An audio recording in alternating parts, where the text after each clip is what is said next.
올 것이 왔죠? 이제 우리 교회표, 예, 획기적인 우리 교회표로 하는데요. 작년에 우리가 연습 한번 했죠? 예, 그래서 한번 오늘 우리가 첫 주일날 우리가 힘차게 정말 이런 교회를 만들자라는 의미에서 큰 소리로, 우리 한 목소리로 한번 하겠습니다. 제가 빨간 글씨고 여러분들이 파란 글씨죠? 예, 하겠습니다. 우리 교회는 오시고 먹으시고 일하시고 자랑하고 싶은 교회. 우리 교회는 가정을 살리고 교회를 살리고 세상을 살리는 교회가 되자. 아멘. 아멘. 정말 그럴까요? 아멘. 네. 그렇게 하기를 주님의 이름으로 축복합니다. 새해 복 많이 받으세요. 아멘. 새해가 된 지 벌써 7일이 지났지만 그래도 주일날로는 처음이잖아요. 그래서 우리 한번 옆 사람과 인사합시다. 새해 복 듬뿍 받으세요.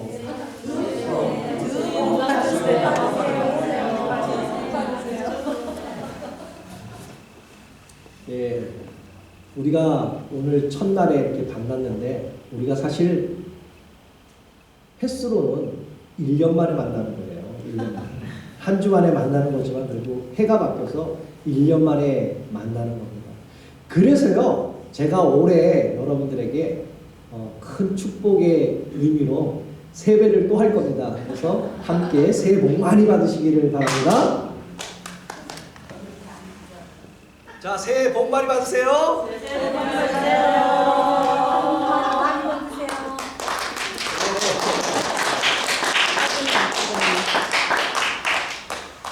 정말 올 한 해는 새해 복 많이 받고 건강하시고 정말 주의 일을 열심히 하는 우리 사랑하는 소망당국의 성도님들 되시기를 주님의 이름으로 축복합니다. 아멘. 한 주간도 잘 계셨죠? 아멘. 한 주간도 건강한 모습으로 이렇게 다시 만나 뵙게 돼서 정말 하나님의 은혜인 것 같아요. 하나님의 축복인 것 같습니다. 저는 지난 수요일 날에요, 한국에 있는 친구하고 좀 이렇게 연결이 되다가 보니까 우리 아버님이 돌아가셨다라고 얘기를 했어요. 근데 마치 자기 아버지도 돌아가셨다는 거예요. 그래서 아니 언제 돌아가셨느냐? 그랬더니 이틀 됐다고 말을 하더라고요. 그래서 그 얘기를 들으면서 참 마음이 좀 아프고 안타까웠는데 제가 그 아버님을 위해서 기도를 했지만은 그래도 그 친구를 위해서 기도를 더 많이 했습니다. 왜요? 그 친구는 아직까지 예수를 믿지 않습니다.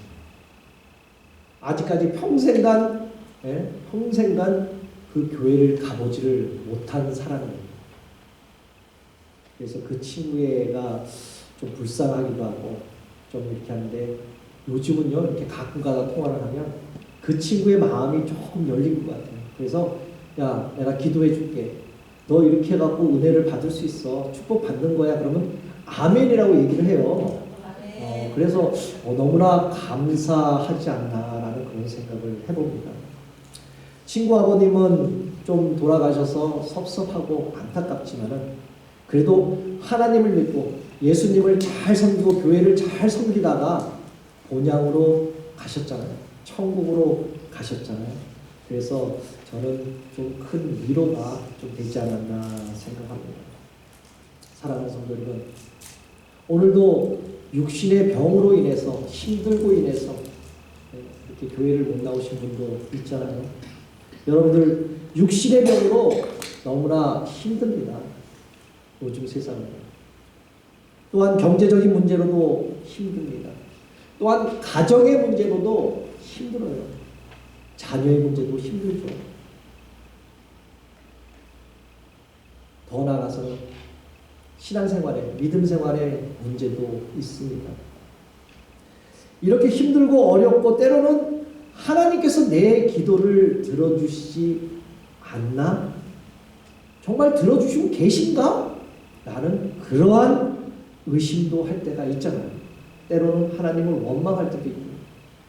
그러나 이 모든 것이 예수 그리스도의 이름으로 빨리 치유되고 회복이 되고 또한 해결되기를 소망하고 기도합니다. 아멘. 이렇게 누구나 살다 보면요, 어려움과 크고 작은 위기가 우리에게는 종종 아주 자주 찾아오기도 합니다.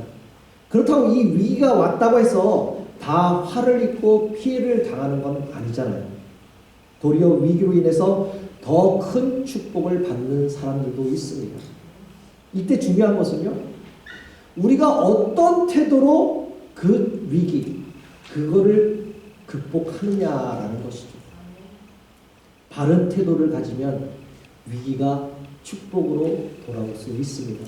그러나 잘못된 태도를 가지게 되면 엄청난 그 화를 돌아오게 되죠. 우리 주위에는 평소에 뜨뜻미지근한 신앙을 가지고 살던 사람도 위기를 당하면 하나님을 찾게 되어 있습니다. 어쩌면 안 믿는 사람도, 하나님을 보고 예수를 모르는 사람들도 나에게 큰 위기가 닥치면 기도한다는 것이죠. 그런데 이 위기를 당하고 하나님을 찾으면서 새로운 결단을 하고 깨어 부르짖다가 은혜를 받게 되죠. 변화가 되죠. 그렇게 되면 믿음이 차곡차곡 쌓아지고 강해집니다. 그러면서 축복받는 사람들이 여러분 주위에 많이 있을 것입니다. 오늘 본문 창세기 28장은요, 뜨뜻미지근한 그러한 믿음, 그러한 신앙을 가진 야곱이 그 들판에서 꿈을 꿨던 그러한 사건의 이야기이죠. 쌍둥이 동생으로 태어난 야곱은 욕심이 많고 또한 간사하고 얄궂은 사내로 태어날 때부터 형 그 에서의 발 뒤꿈치를 잡고 태어난 것입니다. 야곱은 잘못된 꿈, 욕망으로 똘똘 뭉친 사람이었습니다. 그래서 야곱의 이름은요, 그 뜻이 붙잡는다, 또한 빼앗는다라는 그러한 뜻을 가지고 있습니다. 이렇게 야망에 붙들린 사람, 잘못된 그 꿈에 붙었던 사람이 바로 오늘 본문의 주인공 야곱이죠. 오늘 본문은 여러분들이 너무나 잘 알고 있습니다. 찬송가도 나오잖아요. 야곱이 잠깨어 돌베개를 쌓고, 그런 찬송도 있지 않습니까? 너무나 잘 알고 있습니다. 야곱은 형 에서의 그 곤비한 틈을 이용해서 팥죽 한 그릇을 빼앗아 버리죠. 장자의 명분을 빼앗아 버리고 갑니다. 또한 눈먼, 앞이 안 보이는 그 눈먼 아버지를 속여가죠. 아버지가 장자에게 줄 그 축복을, 그 축복까지 가로채 버리고 말죠. 그래서 야곱은 정든 고향과 따뜻한 부모와 가정을 떠나서 도망하는 시세가 되었습니다. 야곱은 도저히 자기가 살고 있는 부엘세바에서 살지를 못한 것이죠. 왜요? 형 에서가 분노에 가득 차서 자기를 죽이려고 하기 때문에 야곱은 결국 떠나고 맙니다. 그래서 본문 10절에 이렇게 말씀하죠. 야곱이 부엘세바에 떠나 하란으로 향하여 가더니라고 말씀합니다. 사진을 보면 아시겠지만요, 이 부엘세바에서 이 하란까지에 대한 이 거리를 말하는데, 여기서부터 여기까지 오는 그 거리를 말하는 게 아니라요, 옆 동네에서 이 뒷동네, 앞 동네로 그 이주하는 그러한 거리를 말하는 것이 아니라 남쪽에서 저 북쪽 끝까지 갔다는 것을 말합니다. 거리를 추산한다면요, 800km 정도가 돼요. 약 400마일 정도가 되는 거죠. 400마일이면 어느 정도 거리가 될까? 여기서 LA 가는 거리 정도 됩니다. 또 산호제에서 우리가 웹타워 지나서 그 리노로 가는 그런 거리 정도를 예상합니다. 여러분들 LA 자주 가시잖아요. 이렇게 운전해서 가시는 분 많은데 몇 시간 갑니까? 보통 아무리 빨라가도 5시간 이전에 도착하시는 분은 없어요. 만약에 그 전에 도착하셨다면 분명히 티켓을 띄었을 것입니다. 그러니까 보통 한 5시간 반 정도 하는데, 이거가 차로 갔으면 이 정도 걸리지, 만약에 이거를 걸어갔다라면 얼마큼 걸릴까? 몇 날 며칠이 걸릴 거 아닙니까? 몇 날 며칠을 야곱은 동행 하나 없이 부엘세바에서부터 하란까지 계속 한 발짝 한 발짝 이동한 것이죠. 아침에 일찍 걷기 시작해서 대낮에는, 그 낮에는 너무나 해가 떠서, 해가 뜨거워서 걷지를 못하고 쉬었다가 좀 오후가 지나서 해가 조금 저물어진 다음에 다시 걷기 시작합니다. 이렇게 야곱은 얼마나 걸어가면서 무슨 생각을 했을까요? 얼마나 많은 생각을 했을까요? 불안하고 또 얼마나 내 자신이 처량했을까라는 생각이 아마 많이 들었을 것입니다. 아마도 수많은 생각들이 그의 머릿속에서 맴돌고 있을 거예요. 그러면서 이렇게 얘기했겠죠. 과연 하나님은 계실까? 하나님은 도대체 어디에 계실까라는 그러한 의심까지 아마 들지 않았나 생각합니다. 야곱은 그토록 복을 받고 싶어서 엄청난 노력을 기울여서 흥정도 하고 사기도 치고 그랬더니 도대체 하나님이 그랬는데 하나님이 어디 계신지는 몰랐다라는 것이죠. 그런데 바로 그때 그 자리에서 하늘이 열리며 하나님께서 야곱을 만나 주셨습니다. 하나님의 복은 야곱이 그렇게 흥정하고 딜하고 속이고 노력했을 때 임한 것이 아니라 집을 떠나서 특히 그 사랑하는 어머니의 품을 떠나서 들판에서 초라하게 불안하게 잠이 들어있을 때 하나님의 복이 그에게 임했다는 것이죠. 우리가 미래에 일어날 일을 미리 안다면 얼마나 좋겠습니까? 얼마나 좋을까요? 미래를 안다면. 그러나 좋은 일이 일어날 것을 미리 안다면 아무리 기쁜 일, 아무리 좋은 일이 일어났어도 모르는 것 때보다는 그렇게 기쁘지 않을 겁니다. 그런데 이제 나쁜 일이 일어날 것을 미리 한다면 어떻게 되겠습니까? 불안해서 잠도 안 오고 아무것도 하지를 못합니다. 우리는 불과 몇 분, 몇 초 그 뒤의 일을 알지 못하는 것이죠. 그러나 분명한 것은 그 고통에는 뜻이 있다는 것. 그 어려움이 있을 때는 분명히 뜻이 있다는 것. 그 뜻은 놀라운 축복이 있다는 사실입니다. 하지만 그 복을 누리게 되는 것은 별도 자동적으로 이루어지는 것이 아니라 믿음의 결단으로 통해서만 된다는 점, 이 점이 여러분들 기억하시기 바랍니다. 그래서 오늘 13절에 이렇게 말씀하고 있죠. 또 본즉 여호와께서 그 위에 서서 이르시되 나는 여호와니 너의 조부 아브라함의 하나님이요 이삭의 하나님이라. 내가 누워있는 땅을 내가 너와 내 자손에게 주겠다라고 말씀합니다. 하나님께서는요 자신을 여호와라고 말씀하죠. 또한 너의 할아버지의 아브라함의 내가 하나님이다. 너의 아버지 이삭의 하나님이라고 이 야곱한테 얘기를 합니다. 그리고 야곱에게요 14절 15절을 통해 놀라운 약속의 말씀을 주시는데 내 자손이 땅에 티끌같이 되어 내가 서쪽과 동쪽과 북쪽과 남쪽으로 퍼져갈지며 땅의 모든 족속이 너와 내 자손으로 말미암아 복을 받으리라. 15절에는요 이렇게 말합니다.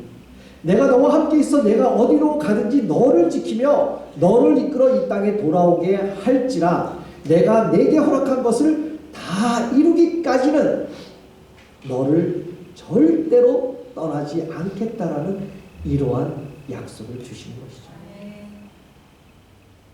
오늘 14절 15절을요 쉽게 설명한다면 이렇습니다. 7가지 축복으로 나누어질 수가 있는데요, 여러분들 제가 읽어드릴 테니까 한번 잘 따라오시길 바랍니다. 첫 번째는요, 내가 누워있는 땅을 너와 너의 자손에게까지 주겠다라고 약속을 해주시는 거죠. 두 번째 축복은요, 너의 자손이 땅의 티끌처럼 많아져서 동서남북 사방으로 퍼져갈 것이다 라는 이러한 축복을 주십니다. 그리고 세 번째 축복은 땅의 모든 족속이 너와 너의 자손들 때문에 복을 받을 것이다.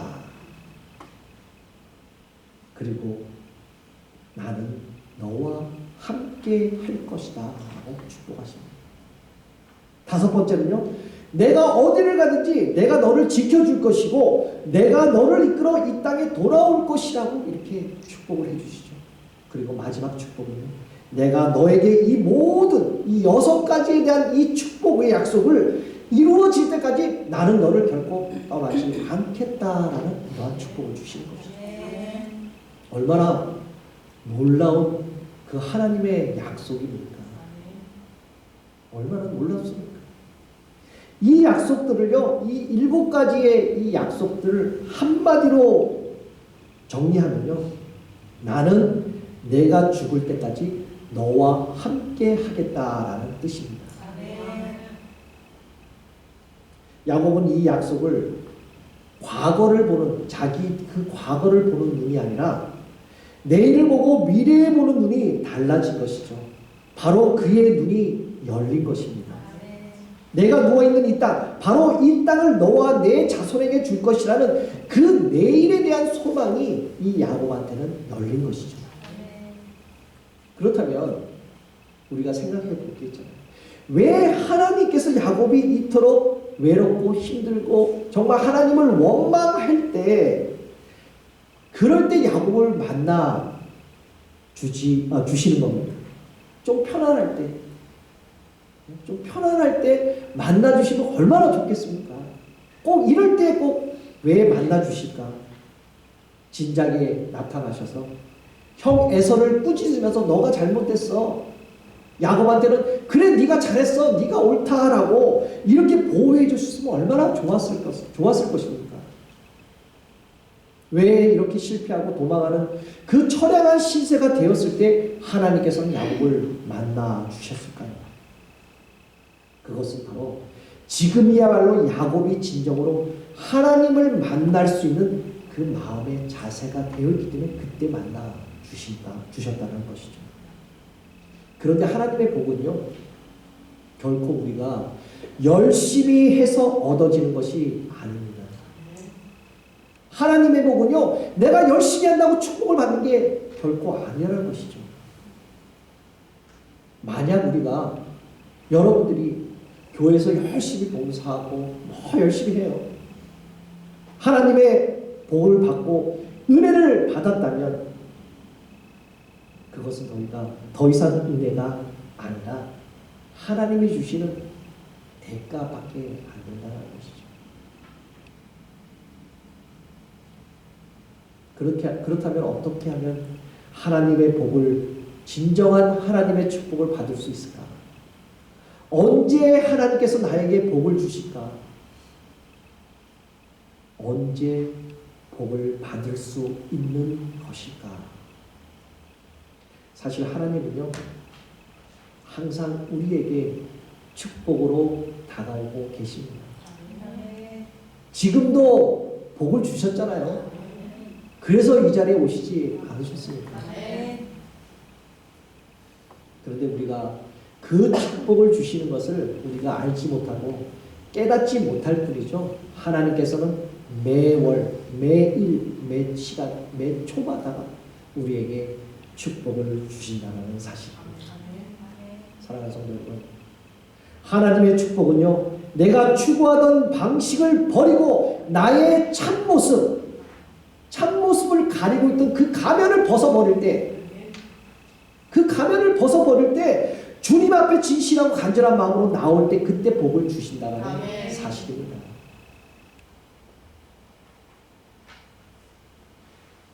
제가 웃긴 내용을 하나 소개하려고 하는데, 아마 제 기억으로는 작년에도 아마 했었던 것 같은데요. 어떤 분이 이렇게 새해 아침에 기도를 했다 그럽니다. 주님, 이게 슬라이더 없나요? 슬라이더가 있을 텐데. 예. 주님, 새해에는 뚱뚱한 지갑과 날씬한 몸매를 주세요. 지난해도 내가 이 기도를 하나님께 절실하게 드렸는데 하나님께서는 거꾸로 저에게 응답을 해 주셨잖아요. 올해는 제가 기도하는 것 뒤바뀌는 일이 없도록 하나님 부탁드립니다. 기도합니다. 어떻게 해요? 날씬한 몸에 뚱뚱한 지갑. 이렇게 기도를 했대요. 참 웃긴 얘기죠? 네, 웃긴 기도 내용이지만 사람들은 마치 자기가 어떤 자격을 가진 것처럼 하나님과 흥정을 한다는 것이죠. 딜을 한다는 것이에요. 저도 말씀을 준비하면서 아주 오래전에 이러한 비슷한 기도를 한 적이 기억이 났습니다. 아마 여러분들도 한 번쯤 이렇게 하지 않았나라고 생각하는데요. 로또를 하나 사갖고요. 딱 손에 들고 이렇게 바라고 기도합니다. 하나님, 이번 한 번만 당첨되게 해주세요. 여러분 기도해봤잖아요. 안 했어요? 한 번만 해주세요. 그러면 지금보다 내가 교회 생활, 교회 열심히 봉사하고 정말 하나님을 잘 섬길게요. 라고 기도한 적이 있었습니다. 그래서 당첨됐을까요? 당첨된 사람 없습니다. 이런 식으로 뭔가 열심히 해서 흥정하여 얻어내려는 그 태도로 기도한 적이 저뿐만 아니라 여러분도 있었다는 것이죠. 그런데 왜 말도 안 되는 이런 기도를 하겠습니까? 왜? 그때는 너무나 절실하기 때문에 이렇게까지 기도를 한다는 것이죠. 그때는 너무나 절실하기 때문에 너무나 바라고 있기 때문에 이렇게까지 응답이 안 되는 기도까지 한다는 것입니다. 여러분들은 어떻습니까? 혹시 저처럼 과거에 이런 기도 또한 이러한 소망을 가진 적이 없으십니까? 내가 뭔가 열심히 하기 때문에 하나님께서 복을 주시는 것이 절대 아니라는 사실입니다. 주님밖에 정말 의지할 때가 아무데도 없구나라는 그렇게 내가 고백하고 나의 참모습에 있는 그 거짓의 모습을 가면을 벗어버리고 처절하고 간절한 주님 앞에 고백할 때 베풀어 주신 은혜를 받을 준비에 대한 그 그릇이 되어 있을 때 하나님께서는 반드시 복을 주신다는 사실입니다. 사랑하는 성도 여러분, 지금 여러분들은 어떠한 상황에 있으십니까? 어떠한 상황에 처해 계십니까?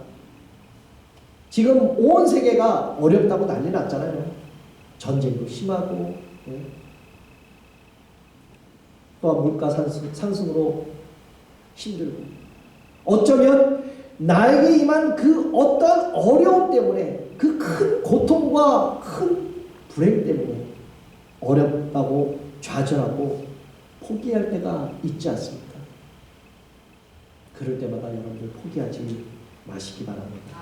오히려 그때가 하나님 앞에 비추어진 내 자신의 진짜 모습을 볼 수 있는 때인 줄 믿습니다. 마음이 가난해질 수가 있습니다. 지금 바로 하나님을 만나 하나님의 은혜를 체험하고 복을 누릴 수 있는 때인 줄 믿습니다. 그렇다면 오늘 하나님께서 우리에게 원하시는 것이 과연 무엇이겠습니까? 과연 하나님께 나에게 과연 무엇을 원하시고 계실까? 그저 일주일에 한두 번씩 한두 시간씩 예배 참석하고 여러 활동에 참석하는 정도가 하나님께서 원하실까요? 아니면 그보다 조금 더 열심히 해서 새벽에 일어나서 기도하고 매일 아침 큐티하는 정도에 대한 것을 하나님께서 원하실까요? 조금 더 못해서 매일같이 성경 읽고 매일 기도하고 찬송 부르는 거 그 정도로 하나님께서 원하실까요? 그러나 사랑하는 성도 여러분, 하나님께서는요 이런 것을 원하시는 것이 아니라 정말 원하시는 것은 너가 몇 프로까지 하겠다라는 것이 아니라 우리가 종교적인 활동할 때만 하나님을 찾고 나머지 할 때는 내가 다 알아서 하는 것이 아니라 나의 뜻대로 하는 것이 아니라 정말 24시간 동안 우리와 함께 하시는 것, 우리가 늘 함께 하나님과 교제하고 계시는 것을 원하시고 계시다는 사실입니다. 우리가 교회 올 때만, 또한 성경 읽을 때만, 성경 읽을 때만, 또한 기도할 때만 예수 믿는 사람이 크리스찬들이고 다른 거 할 때는 내 방식과 내 생각과 내 고집대로 사는 것이 아니라 언제 어디서 있든지 변함없이 하나님의 사람으로 구별된 삶을 사는 것을 하나님께서 원하시고 계신 줄 믿습니다. 그렇다면 그 하나님께서 원하시는 그러한 구체적인 삶이 과연 어떠한 삶일까요? 여러분들 지금 입술에 여러분들 하고 있는 말이 어떠한 말로 하고 계십니까? 세상적인 말이 아니라 내 안에 계신 성령께서 말씀하시도록 여러분들이 해야 하는 것입니다. 조금 더 쉽게 말하면 내 혀가 바뀌어야 된다는 것이죠. 마찬가지로 손도 발도 마찬가지입니다. 그리고 내가 하고 싶은 것을 하고 가고 싶은 것이 아니라 내가 원하는 것만 하는 것이 아니라 바로 하나님께서 무엇을 원하실지 생각하고 내 손으로 하나님이 원하시는 것을 일을 하고 내 발로 하나님이 원하시는 곳에 가야 된다는 것이죠. 주님이 원하시는 삶대로 움직이는 삶이 바로 하나님이 원하시는 삶인 줄 믿습니다. 바로 여러분들에게 주님이 원하시는 삶 속에서 우리의 입술과 손과 발이 주님이 원하시는 곳에 머무르시기를 다시 한번 주님의 이름으로 축복합니다. 오늘 본문 16절에서는요. 야곱이 잠을 깨어 일어났습니다. 그리고 이렇게 말을 하죠. 여호와께서 과연 여기에 계시거늘 내가 알지 못하다라고 야곱이 이렇게 말합니다. 또한 20절에서 22절에 이렇게 고백을 하죠. 야곱이 서원하여 이르되 하나님이 나와 함께 계셔서 내가 가는 이 길에서 나를 지키시고 먹을 떡과 입을 옷을 주시어 내가 평안히 아버지의 집으로 돌아가게 하시오면 여호와께서 나의 하나님이 되실 것이요 내가 기둥으로 세운 이 돌이 하나님의 집이 될 것이요 하나님께서 내게 주신 모든 것의 10분의 1을 내가 반드시 하나님께 드리겠다라는 이러한 결단과 고백을 합니다. 이것이 바로 야곱의 진정한 고백인 것이죠. 그렇습니다. 여기가 바로 하나님의 지시요 하나님의 집이요 하늘의 문이라고 야곱은 고백합니다. 얼마나 멋진 고백입니까? 야곱이 아침에 일찍 일어나 베개로 삼았던 돌을 가져다가 기둥을 세우고 그 위에 기름을 붓습니다. 그리고 그곳을 하나님의 집 바로 베델이라고 이름을 짓고 거기에서 서원한 말씀입니다. 야곱과 하나님 사이에 진정한 언약이 세워지고 있는 것이죠. 그런데 이 서원이 야곱의 고난 중에 그 자초한 일이든 그렇지 않든 일이든 이 고난의 유량의 길에서 야곱이 하나님을 만나고 하나님과 언약을 나누어 가시는 인생을 새로운 인생을 야곱이 가졌다는 것이죠. 그런데 우리들은 혹시 하나님의 말씀을 듣지만 별로 깨닫지 않는 것이 없다고 깨닫는 것이 없다라고 혹시 느껴질 때가 있지 않습니까? 어쩌면 성경을 읽어도 깨우침이 없고 감동이 없을 때가 있지 않습니까? 잠이 안 올 때 펼쳐지는 그러한 책이 혹시 아닙니까? 누가 그러더라고요. 잠자다가 깨다가 다시 잠을 못 이룰 때는 성경 말씀을 틀고 자라고 그러면 잠이 온다. 잠이 솔솔 온다고. 성경이 마치 수면제 역할을 한다는 것이죠.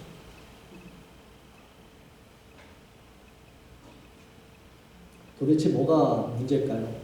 왜 성경 말씀을 읽어도 감동이 없고 잠을 올 때 꼭 성경 말씀을 들어야 잠을 자는 그런 이유가 왜 그렇겠습니까? 성경 말씀에 문제가 있을까요? 성경 말씀에 문제가 있는 것이 아니라 문제는 바로 내가 문제가 있다는 것입니다. 바로 내가 문제가 있는 것입니다. 무엇보다 하나님과의 인격적인 만남이 실종되어 버렸기 때문입니다. 뭐가 그리 바쁜지, 뭐 하자 그러면 바쁘다고, 뭐 하자고 그러면 안 된다고. 하나님과 멀게만 느껴지며 지금 여기서 내게 말씀하고 계시다라는 그런 의식이 없다라는 것이죠. 우리 교회는 벌써 3년째 아침마다 큐티를 하고 있습니다. 오래됐죠? 혹시 여러분들 큐티 말씀을 딱 카톡이 왔을 때 큐티 말씀을 딱 읽을 때 여러분들 마음이 뜨거워지십니까? 기대감이 막 올라오면서 오늘 하나님의 메시지가 왔구나, 말씀이 왔구나, 이렇게 기대로 감동이 오십니까? 아니면 그때 올 때마다 나와 별로 상관이 없이 멀게만 느껴졌던 그런 하나님 말씀으로 다가옵니까? 성경은 달라지지 않았습니다. 성경이 새롭게 편집되지 않았다는 것이죠.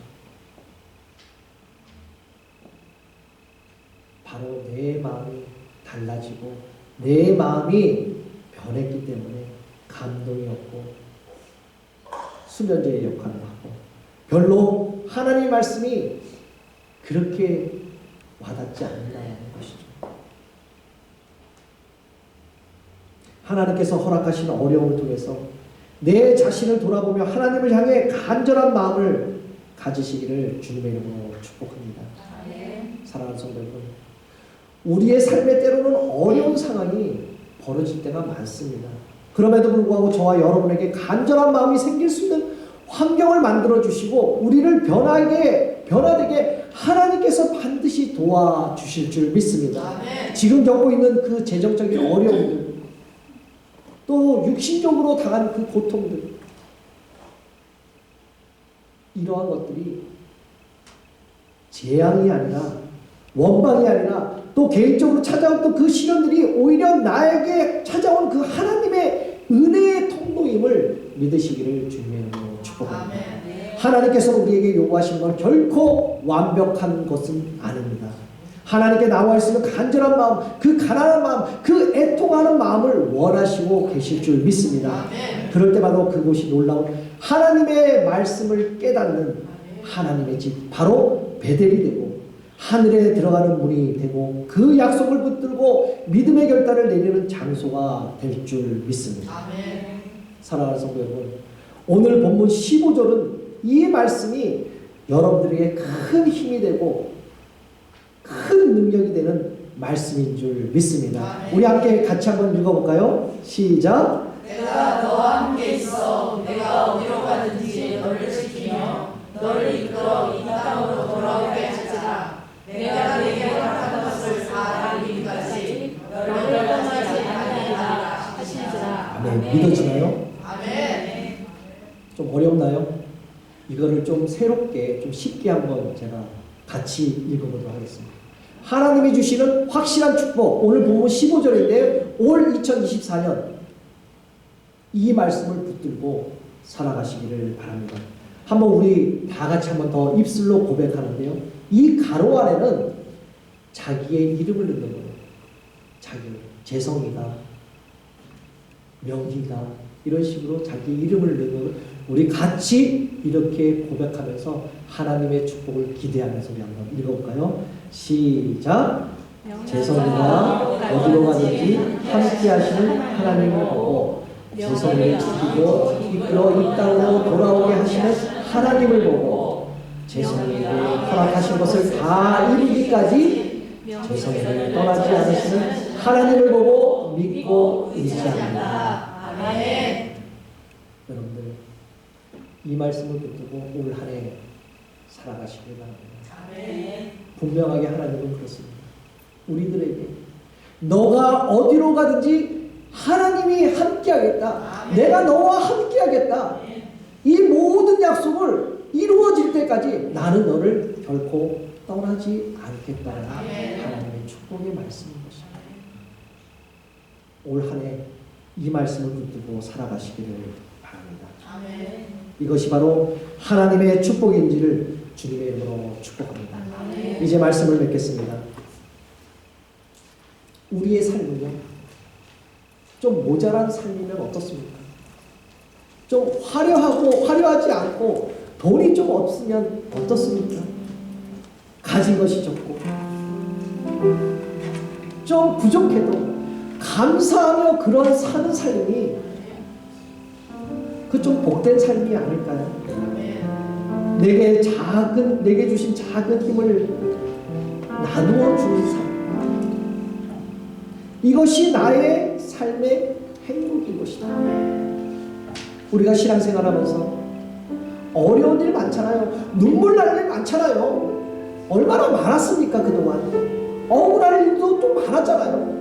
그렇지만 이 모든 것들을 주를 위해 참는 삶이 바로 행복한 삶이 아닐까요? 이제 여러분들 어디에 있든지 어디로 가든지 함께 하시는 임마누엘 그 하나님께서 여러분들을 지키시고 이끄시고 이곳으로 돌아오시게 하는 그 하나님, 또한 하나님 허락하신 것을 다 이루어내시는 그 하나님을 보고 오늘 확실한 하나님의 약속을 붙들고 지금 힘들고 어렵고 불확실한 그 현실에 매여 있지 마시고요. 헤쳐나가시면서 승리하고 올 한해 우리 본문 15절에 주셨던 그 축복의 말씀을 한 해 믿음을 지키며 승리하는 성도님이 되시기를 다시 한번 예수 그리스도의 이름으로 축복합니다.